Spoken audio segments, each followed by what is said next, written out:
The broadcast is now starting. All attendees are in listen-only mode.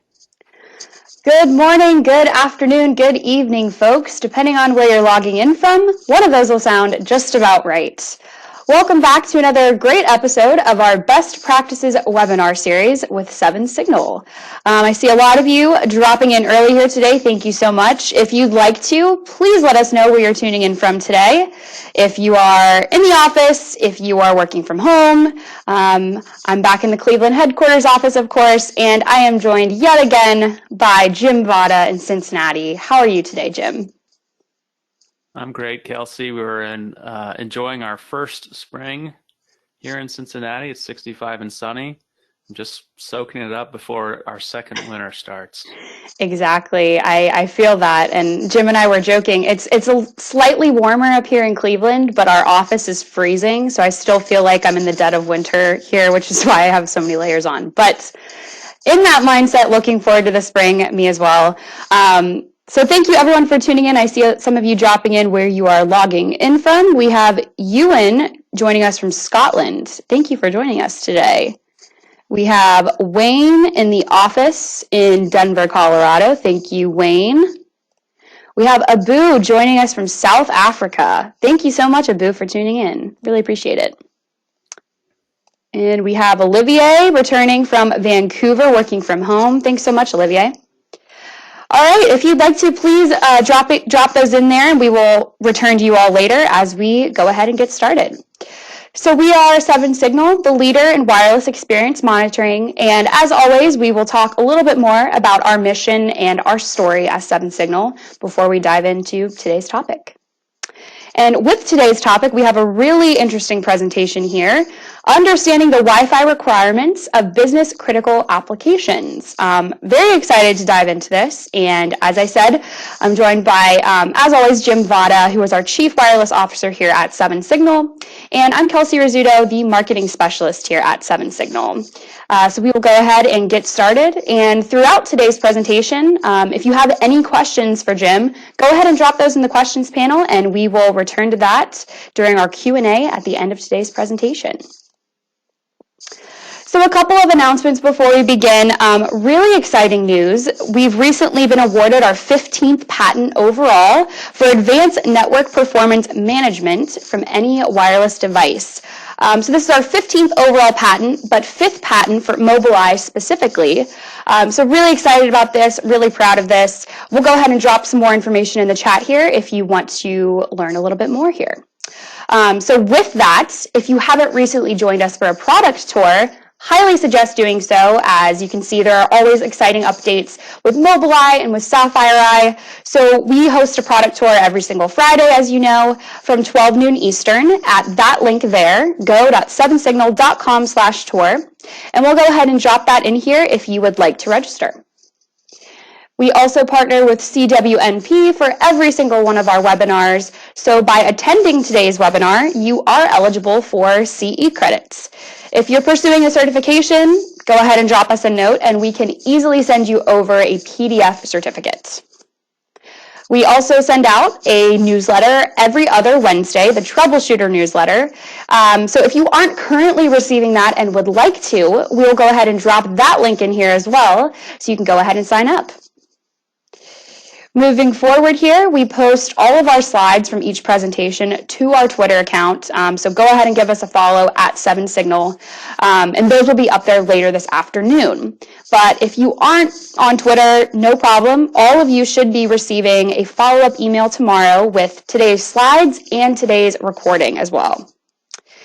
And with that, we also post all of our previous recordings to our YouTube channel. So go ahead and look us up at 7Signal as well.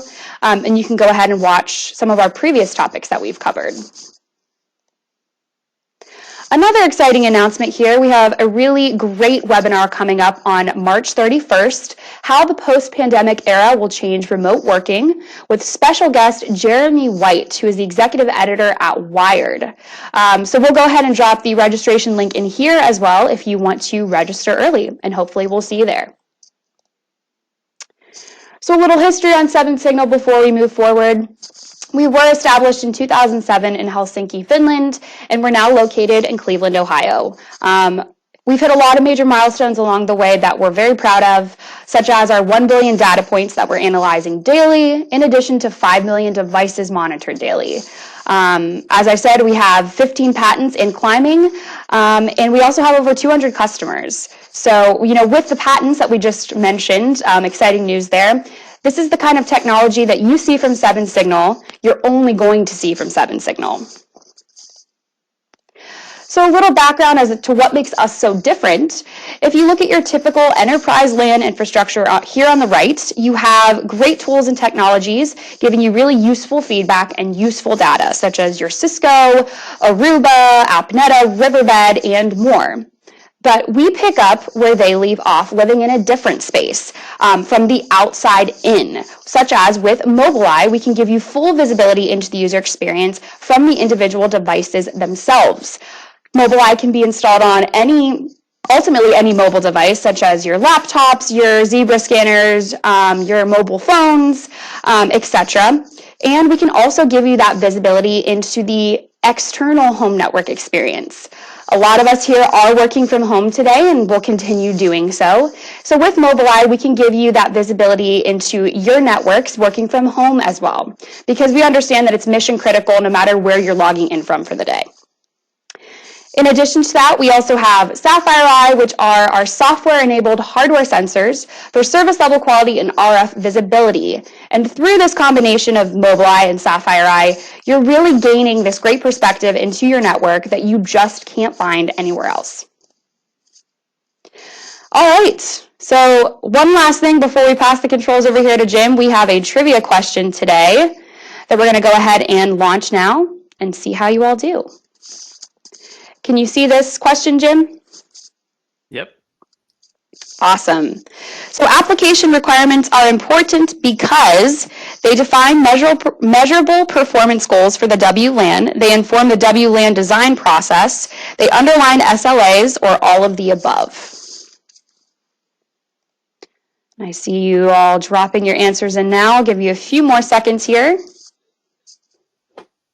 And we will go ahead and close the poll. All right, how did we do today, Jim? Very easy. We threw a softball right over the center of the plate, and they hit it out of the park. All of the above, of course. Awesome.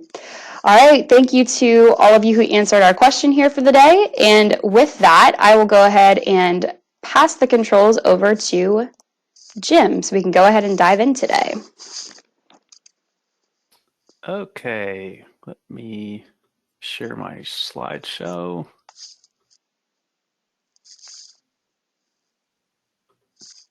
Okay, great. So real quick about me. I'm the Chief Wireless Officer here at 7 Signal. I'm a CWNE and CCNP Wireless. I've also had experience in wireless network engineering in several different verticals before coming to 7 Signal, and you can follow me on Twitter or my blog, or even reach me on 2 meters and 70 centimeters if you're an amateur radio operator.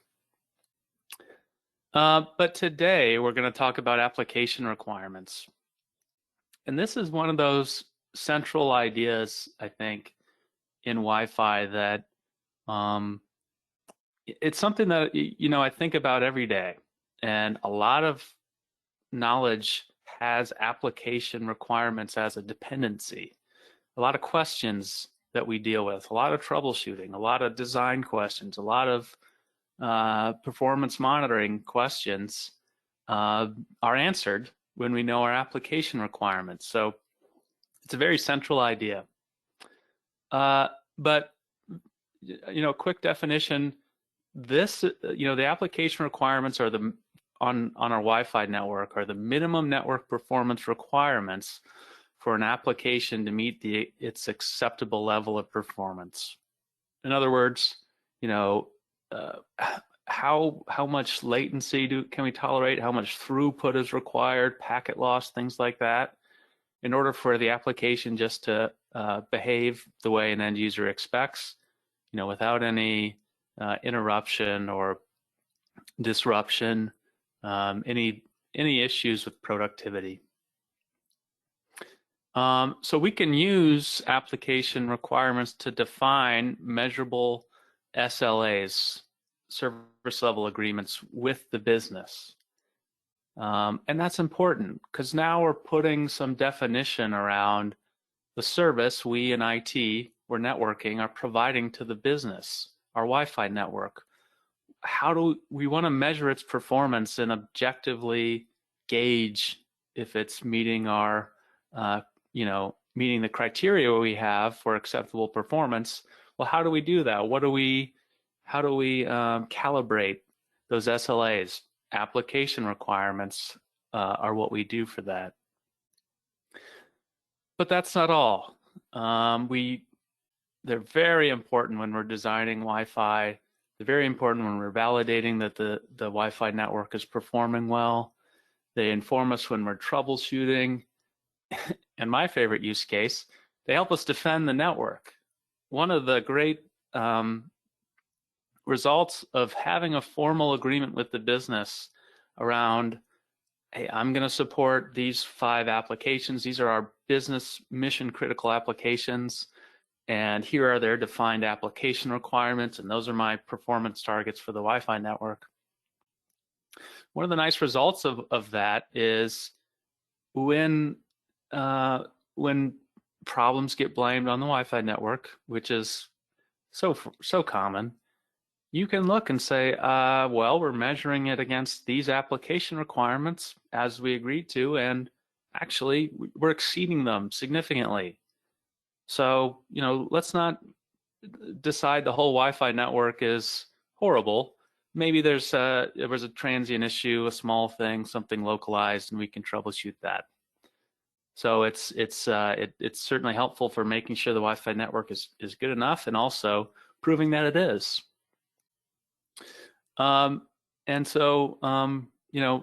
Really important concept.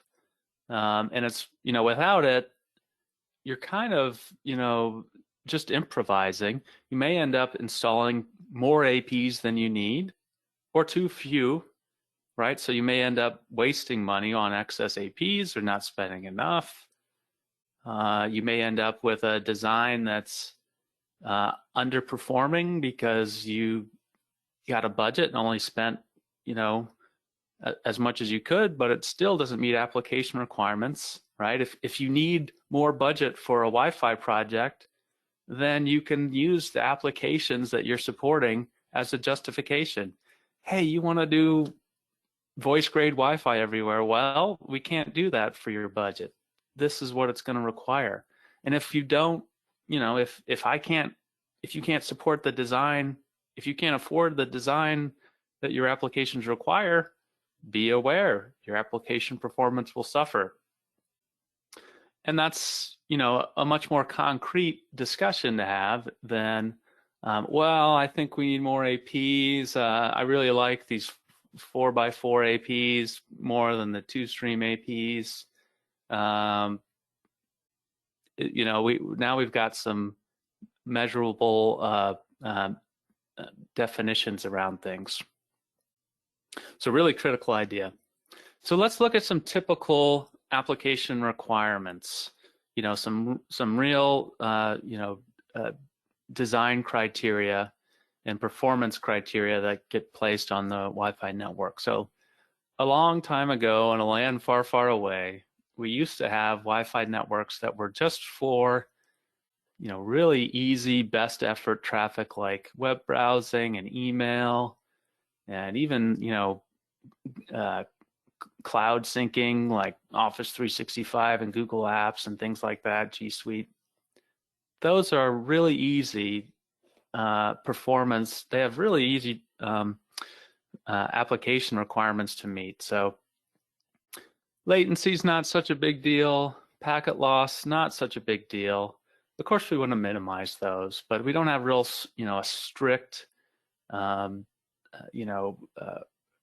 minimums there, and that we need a little bit of throughput to support them. I say 2 to 5 megabits per second. Some engineers say, oh, it's far less than that. I like to go a little bit higher because in the modern office, everybody is streaming video at some point. actually we're streaming video right now. So, you need a little bit more throughput to ensure that video performance is okay.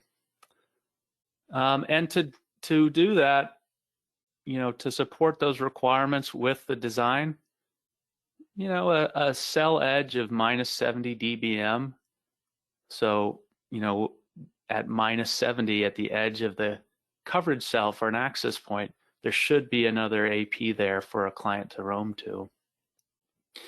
That's usually good enough for these kind of requirements. And then the density of access points, the number of APs you have, is really driven by capacity requirements. We'll talk a little bit about capacity later on. But, these kind of requirements, this kind of Wi-Fi network is an endangered species. If you're building a network now, it's probably not going to look like this. It's only in those really most controlled environments like a factory floor, places where there's actually no guest Wi-Fi at all, where these are the minimum requirements from the applications you're using. What's much more common is Wi-Fi networks where real-time collaboration applications are in use, right? So GoToWebinar, Zoom, Teams, all these things now have much stricter application requirements. So now we really are sensitive to latency. We still need to provide enough throughput to support video, but latency becomes much more critical when we're talking about real-time applications.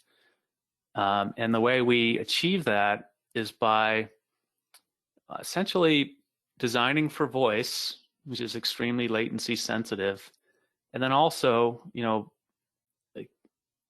combining that with the capacity requirements we have on the network, which can be significant because we're doing video here as well. And we'll define those voice requirements next and show you how to do that in general.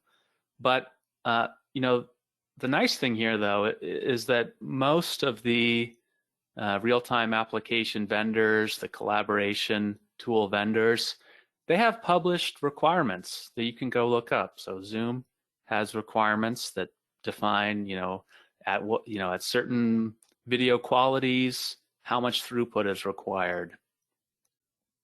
And if it's just audio only, how much throughput is required. So that gives you, targets for the applications you're supporting.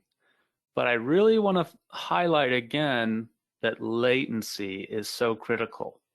If you think about using these tools, if throughput's restricted,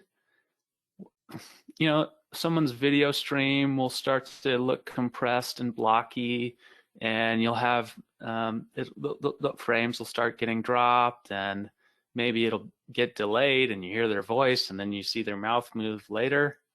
But that doesn't really matter so much. What really matters is if there's latency on the audio stream and you hear someone half a second or a second after they spoke, that really is disruptive to the natural flow of a conversation. And so you can live with poor video quality in a collaboration environment, but really when your audio starts to break up, it can just turn into a train wreck. So really focus on latency. And that's why I think, designing for voice is a great way to achieve effective performance with collaboration tools. So let's get into the nitty-gritty with voice. So now we've got some really defined application requirements. The requirements I highlight here are among the more stricter requirements. We really need 100 milliseconds or less of round trip latency. And when I say round trip, that means from, if we're talking about voice, from handset to handset. Not a ping out to the internet, some random place, but actually from handset to handset, end to end. Latency needs to be really low.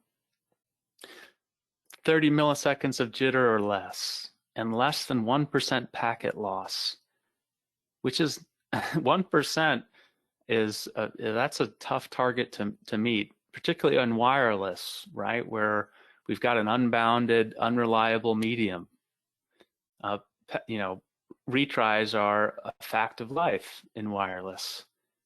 But you know, our throughput requirement here is very, very small. Maybe 150 kilobits per second per active call, and depending on the audio codecs in use, could be significantly less. Now, you might see some design guides that say actually 300 milliseconds of round trip latency is fine and 50 milliseconds of jitter is okay. That might be the case. That might be acceptable, but you know, I would say design and validate and try to reach the strictest requirements you can.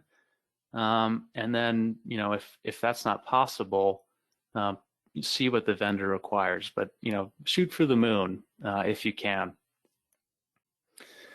So how do we do that? So how do we design our Wi-Fi network to meet these requirements?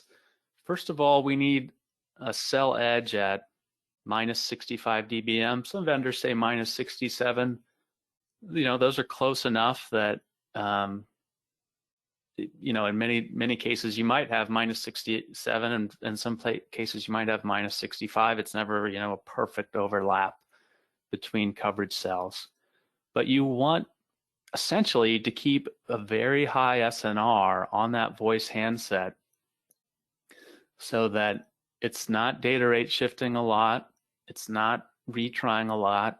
Most of the frames it transmits are being received, and you know, we're having a really efficient 802.11 experience rather than having to increase latency and delay from data rate shifting and retrying and things like that. And of course, as our signal degrades, those kind of things start to pop up more and more, which is natural. That's how Wi-Fi was designed to operate. But we don't want a handset to be retrying a lot. We need a nice steady stream of those packets coming out, sort of uninterrupted, with a lot of regularity. We also want to measure that primary cell edge, or at least estimate what it'll be like with that real voice client. So, you know, a voice handset often does not have the radio sensitivity that a highly calibrated advanced site survey instrument does. It can be a difference of sometimes 10 or 12 decibels. So it's really important that we take the client's perspective into account when we're designing. We want to be 5 gigahertz only. I think that's pretty universal these days. 2.4 gigahertz is congested. There's sources of non-Wi-Fi interference. And, you know, 5 gigahertz almost always has much less channel utilization, which means if a voice client has a packet it's ready to send, that means the likelihood it can immediately send it is higher. So 5 gigahertz only is a typical requirement. We also need higher AP density than a coverage-only design. One reason is we need that minus 65 dBm primary cell edge, but we also need to support what I call graceful roaming. So imagine a voice handset in use as it's mobile, maybe walking down a hall. It needs to be aware of the next AP that it's going to roam to before it gets to the edge of the cell. It doesn't have a lot of opportunities to go off channel and search for other access points.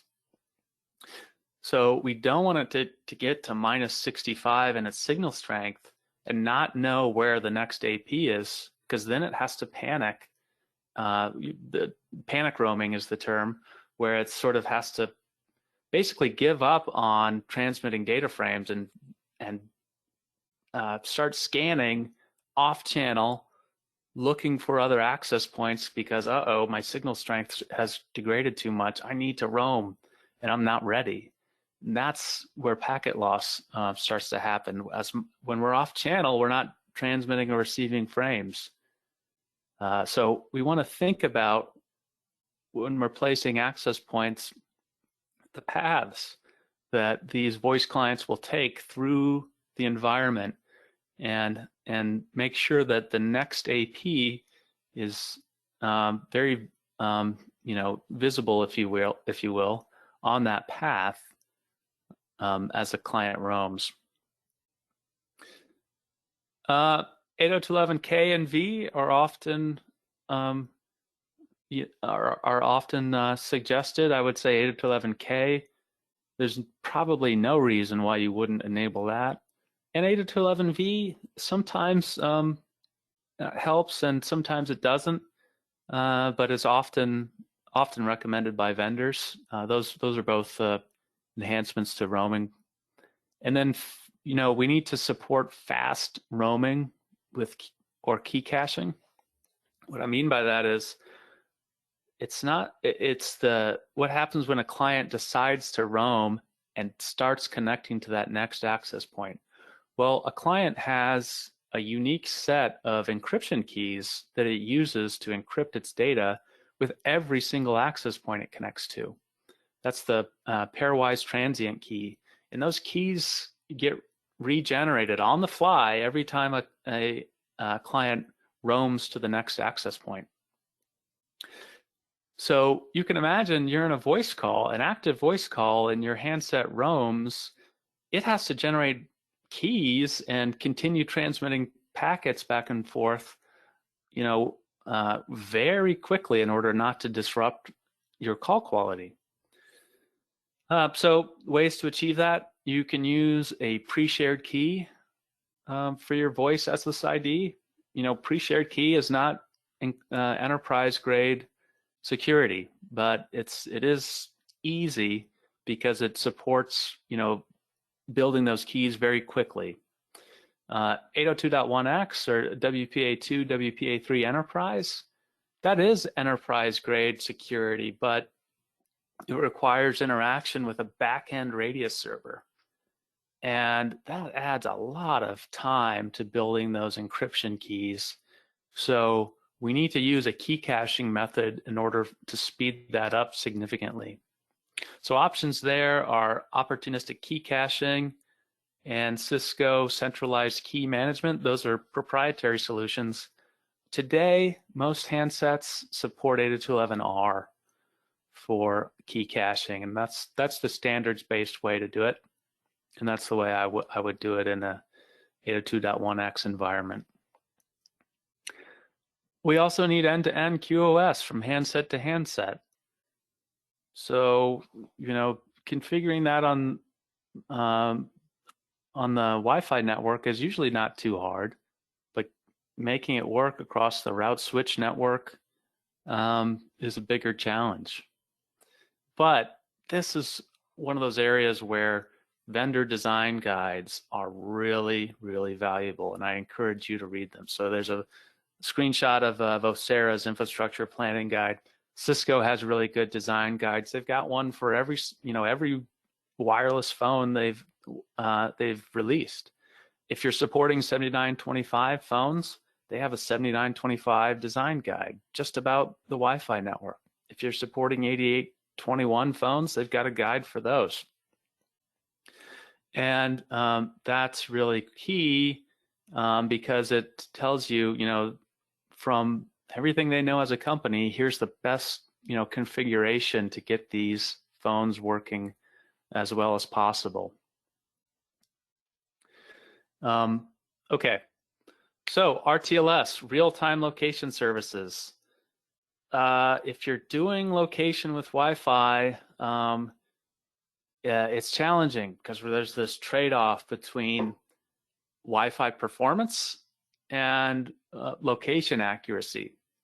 And that comes from the requirement that's typical, where you need to have 3 or more access points with minus 70 dBm coverage wherever a client is, even in the 2.4 gigahertz band, right? If you have a 2.4 gigahertz only client, you just need a bunch of 2.4 gigahertz radios nearby. So co-channel interference is going to be significant in a network like this.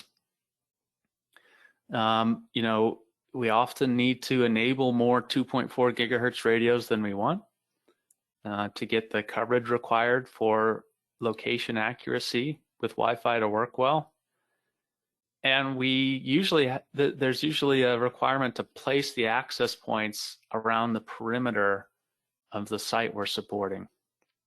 Of course, we can have some in the middle too, but we do need a good ring, if you will, around the edges for that triangulation to be the most effective. That might not be the best place for access points to go if you're, you know, considering performance requirements. And we need even higher AP density than a voice design, like really high density. And that's, you know, plays into the co-channel interference issue as well. But that's, again, required for triangulation. Again, you know, these tend to be somewhat proprietary solutions. And so look at your vendor design guides. There's an example of Cisco's CMX CVD that'll show you, you know, all their recommendations to make this work well. There's also this concept of validated reference designs out there. These are specific designs that a vendor has sort of rubber stamped and said, if this is your design, if you do exactly all these things, then you know, this is as good as it's going to get for this application. So VDI, virtual desktops. So, you know, this is you know, these systems, these applications, they're not as performance sensitive as voice applications are, but you still, because you have real-time interaction with a desktop, a remote desktop, you want to keep latency and jitter and packet loss as low as possible. So, you know, if you already are meeting the standards for voice requirements, you'll be fine with VDI. And even though, you know, we're kind of streaming that desktop as a real-time video stream, these applications use some pretty heavy-duty compression. And so the throughput requirement here is pretty modest, often in the kilobits per second, you know, up to 1 megabit per second for a user that might be streaming video. So, you know, if you've hit the target with voice, then we just have some modest capacity requirements to consider, and we should be okay.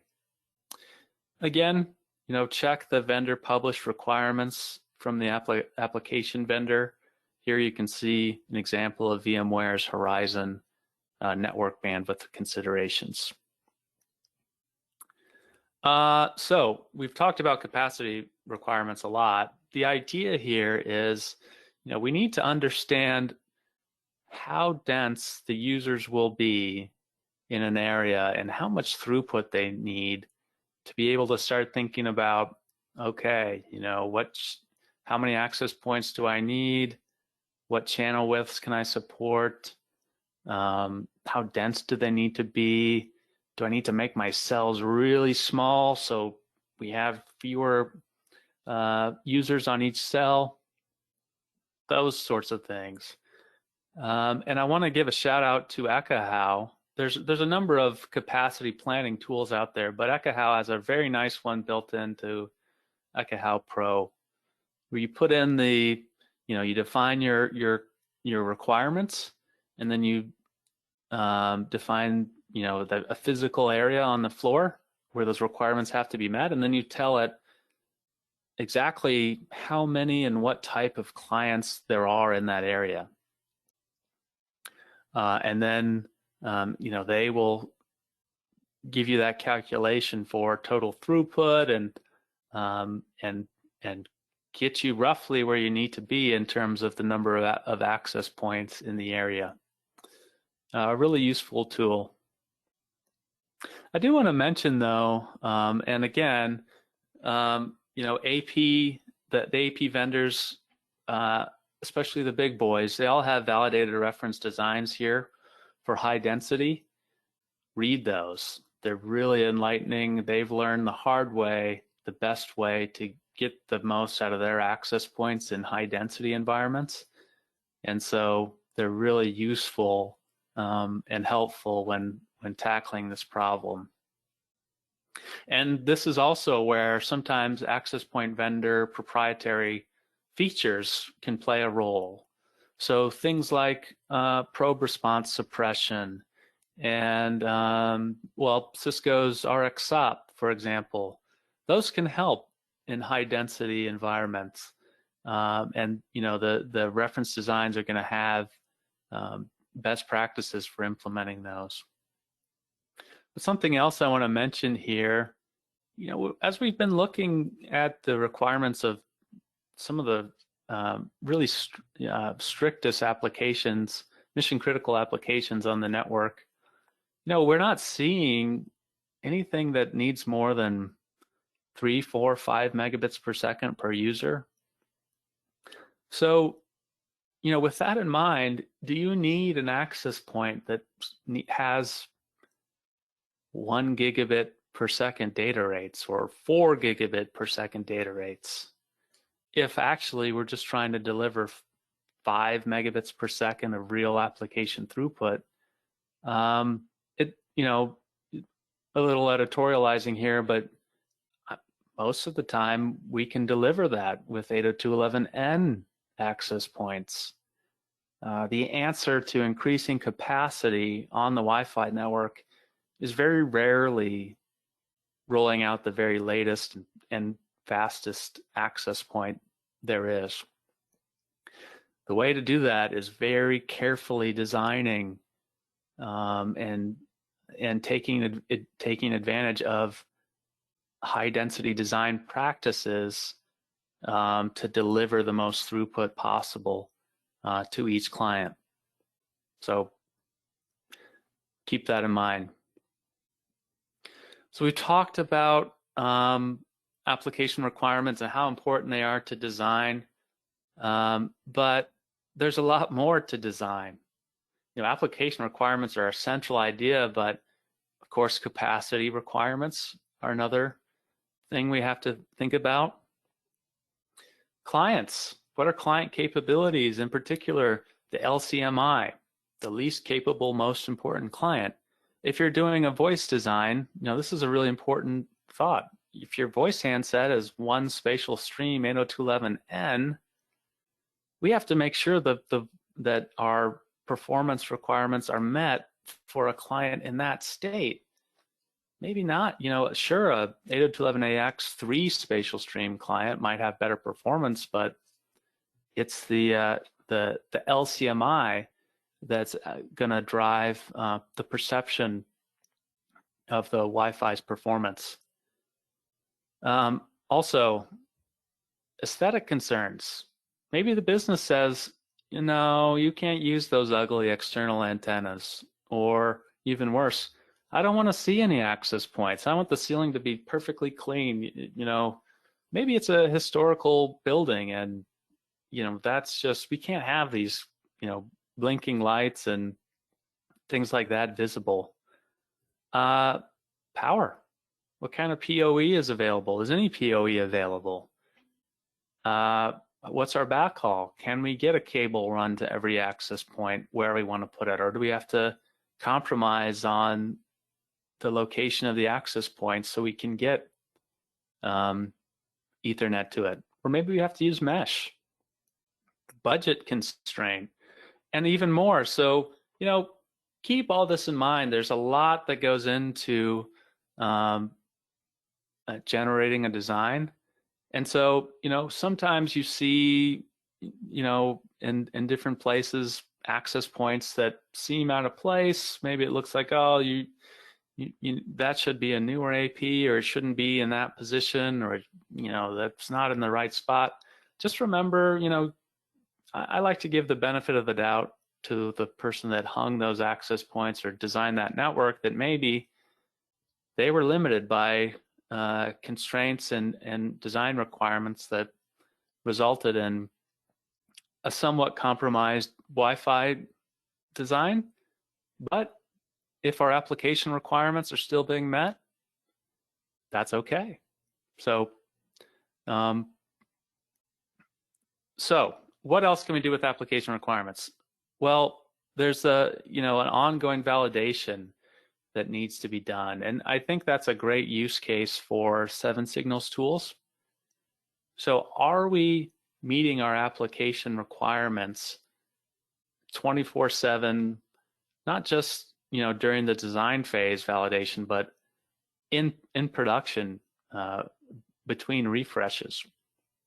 Sapphire Eye, our sensor, can be calibrated, so it's measuring all of our application requirements against the specific requirements that we have, and then we can measure the compliance against an SLA and report on that automatically. So again, this is really good for reporting up the chain for management. It's really handy for managed service delivery to be able to say, look, I'm meeting the requirements that we've defined or not. And it's helpful in ITIL shops where everything is very service delivery oriented and wants to be measured and reported on. Sapphire Eye is a great tool there.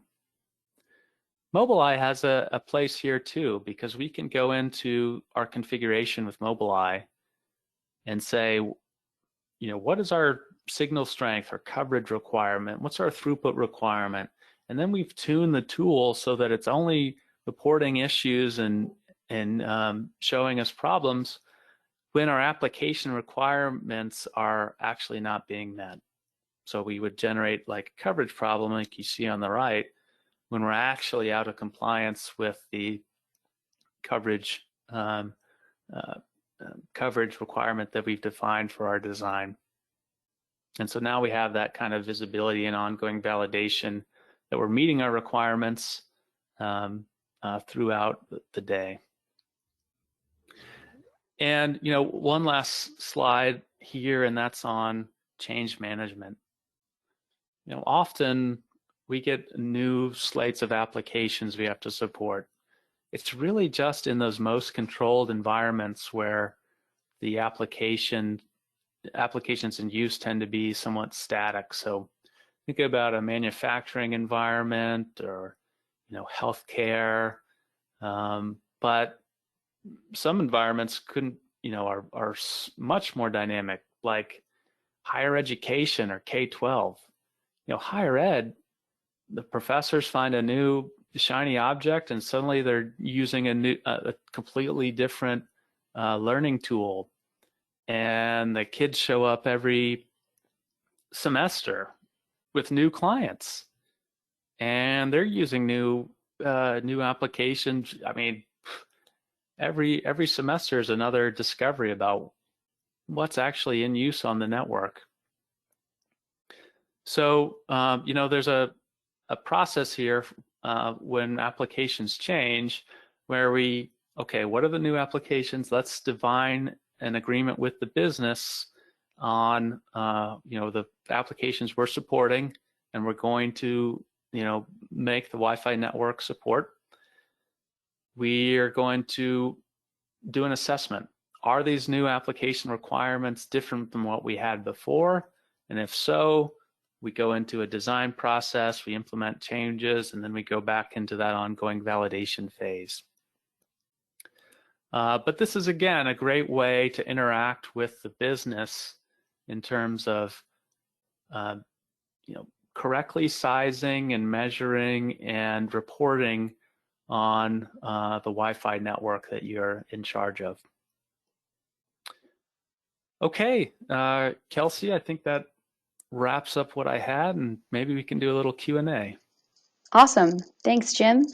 I see a lot of you have dropped some questions in here throughout Jim's presentation. I encourage you, if you do have a question, to go ahead and insert that into the questions panel. But we'll go ahead and get started with this first one here. Let's see. Our first question is, how does the client device know when to roam to the next AP once the signal deteriorates? Very good question. And unfortunately, that roaming algorithm is proprietary. So the vendors they each can kind of do their own thing in terms of defining that roaming algorithm. Some of them, particularly those that are marketing voice solutions, will publish some, shall we say, heuristics about their roaming algorithm. So if you Google Apple iPhone enterprise roaming, you'll see a link from Apple that describes very broadly how their iPhone and Macs roam. Samsung has one as well, and then the enterprise vendors have published specs like that as well. So you got to reach out to the vendor and see what they've got. All right, thank you. We had a comment here from Keith earlier on in the webinar, if you want to touch on this. He said the 1% packet loss is for full layer 3 frames, so you can have some layer 2 retries. Yeah, that's a very good point. Just what we're actually talking about is IP packet loss. So at the IP layer, you can have layer 2 retries and lose frames at layer 2. As long as that IP packet eventually gets across the link, you won't have a layer 3 packet loss incident. Awesome. Thank you, Keith. We have a question here from Don, and he would like to know, what is your opinion on wide channels like 40 megahertz and 5 gigahertz? Yeah, I mentioned that there are very few applications that really need boatloads of throughput. So, using 20 and 40 megahertz using 20 megahertz usually works perfectly fine in most environments. That said, if you have enough spectrum to use 40 megahertz without a significant increase in co-channel interference, go for it. The only small penalty with going with a wider channel is a 3 decibel increase in the noise floor. But if you need wide channels, if you've got high density, that might not be too significant. All right. Thank you, Don. And Jim, I think we have time for one last question here. So our last question is, how does too many APs being heard during a roam impact the time to roam? Yeah. Yeah, that's a good one. So I'll say in the old days there were some clients whose capability, who had like a very limited compute capability in terms of supporting roaming, and if they heard too many access points when they scanned, it could cause them to crash and reset, and it was kind of ugly. I think these days that's far less of a concern. But, again, like I talked about with Graceful Roaming, ideally your design should make it obvious that there's really one, maybe two APs that are getting louder and louder as you're getting further down that roaming path, and not not a whole lot of them. Of course, if there were a whole lot of them, you'd have a co-channel interference problem. But there certainly are, design considerations, and they really do need to be tailored to your client, so that as that client's moving through that anticipated roaming path, the next AP that you want it to roam to is the loudest, and you've got a pretty significant cushion or amount of headroom compared to the other APs in the area. All right. Awesome. Thank you, Jim. And thank you to everyone who dropped some questions in there. We love hearing from you all. And with that, that concludes today's presentation. Hopefully you all walk away with some really actionable insights that you can apply to your own organizations. And we really enjoyed diving into this topic here today with you all. So thank you, Jim, and thanks to everyone for joining us. Have a great rest of your day. Bye, Jim. Thanks, Kelsey. Thanks, everybody.